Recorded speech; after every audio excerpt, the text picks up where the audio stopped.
आपने देखा कि कल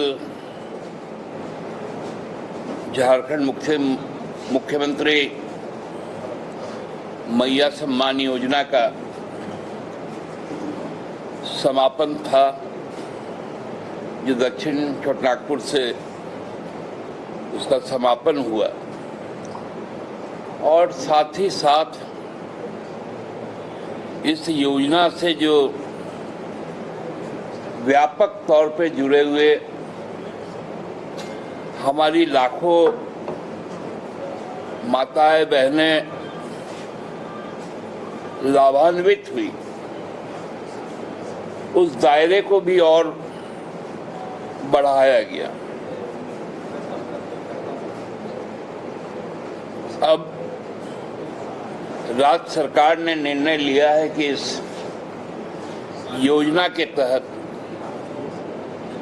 18 वर्ष से 21 वर्ष के बीच की जो हमारी बेटियां हैं, बहनें हैं, उनको भी आच्छादित कर दिया जाए, क्योंकि 18 साल में हमारी जो महिलाएं हैं वो परिपक्व हो जाती हैं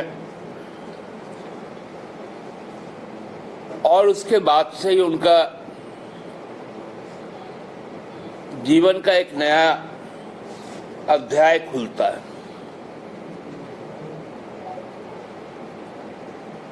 क्योंकि लगभग ग्रेजुएशन का स्टेज होता है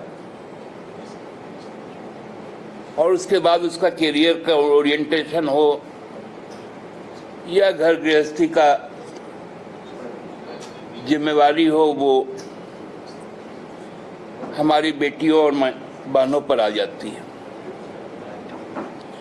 ये एक ऐसा ऐतिहासिक निर्णय है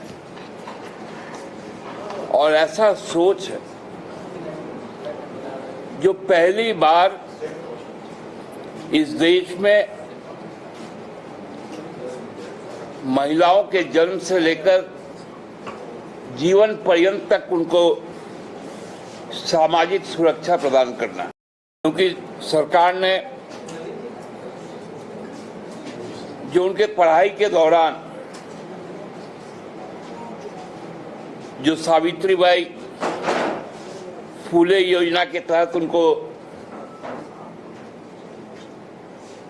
लाभ पहुंचाया जाता है और उसके पढ़ाई के बाद में ये एक सामाजिक सुरक्षा कवच उनको दिया गया।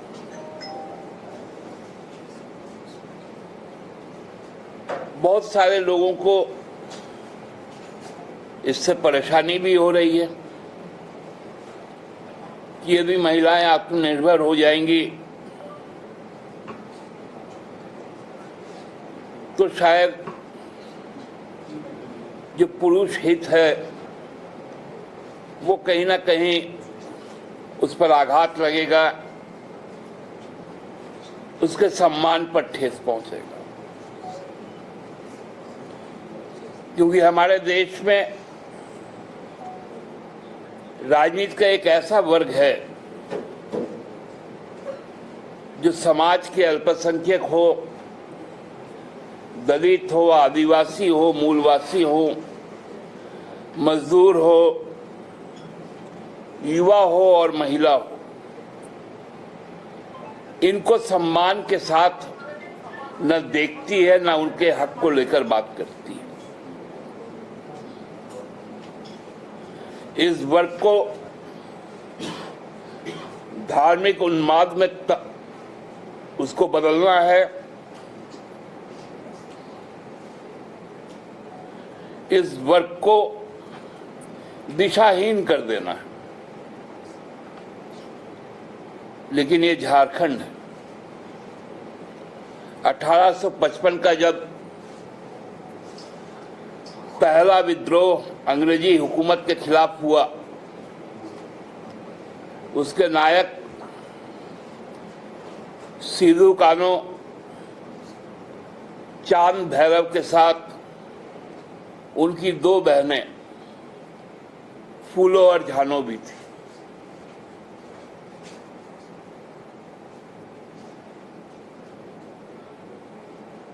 तो इस आधी आबादी को संघर्ष के हर पथ पर आगे बढ़ाना, ये न केवल सरकार की सोच है, ये मुक्ति मोर्चा की भी सोच है। और आज हम लोग कृतज्ञता ज्ञापित करते हैं हमारे माननीय मुख्यमंत्री जी के प्रति।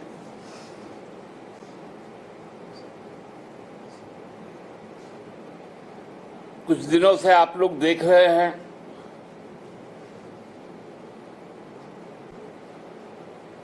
कि बिना तथ्यों के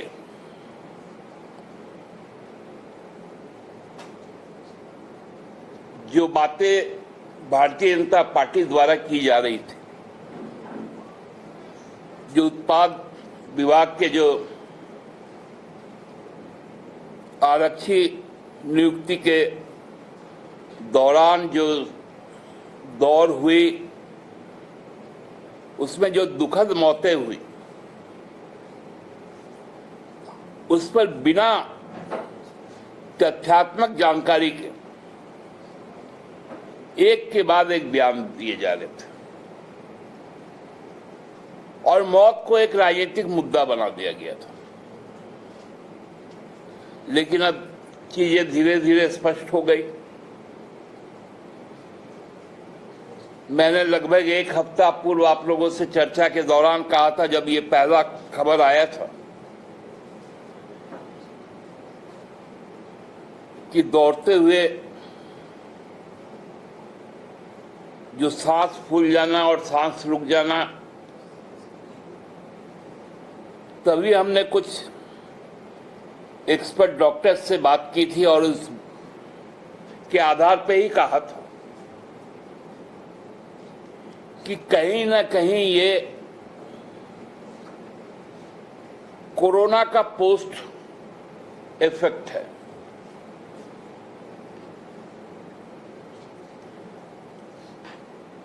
क्योंकि हम लोगों को मौत की राजनीति नहीं करनी थी, हम लोगों को किसी के संवेदनाओं के साथ खेलना नहीं था।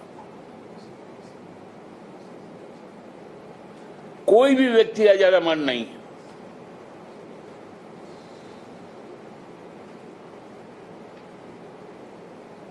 लेकिन ये अकाल मृत्यु का कारण खोजे बिना उस पर टिप्पणी नहीं करना चाहिए था। आज जो एक्सपर्टाइज है इस फील्ड के, उनके द्वारा जब इन बातों को कहा जा रहा है, मैंने उस दिन भी कहा था कि शायद कुछ स्टेरॉइड लिए गए होंगे जो बॉडी एक्युमुलेट नहीं कर पाई थी। आज वही बातें साबित हो रही हैं।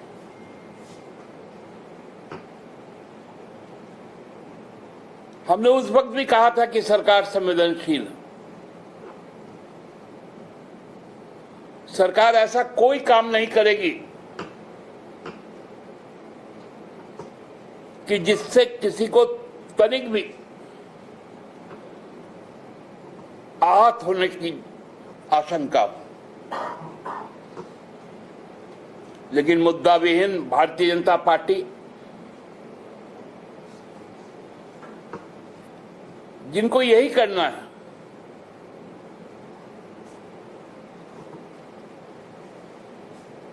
वो अब कहां जाएंगे? उनके पास मुद्दा नहीं रह गया। चुनाव सन्निकट है।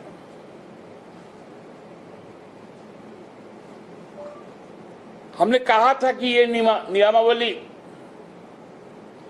त्रुटिपूर्ण है।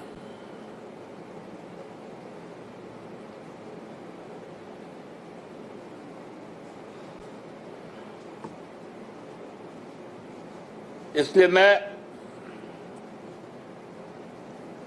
बहुत ही विनम्रता के साथ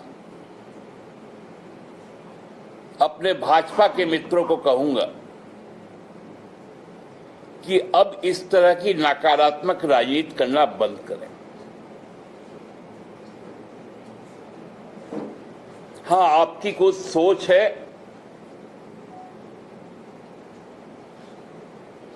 उस सोच के साथ यदि आप आगे बढ़ेंगे तो अच्छा होगा। और हमारे साथ राजनीतिक लड़ाई लड़ी है, मर्यादित लड़ाई लड़ी है, मुद्दों पे लड़ाई लड़ी है, भ्रांतियां मत फैलाइए।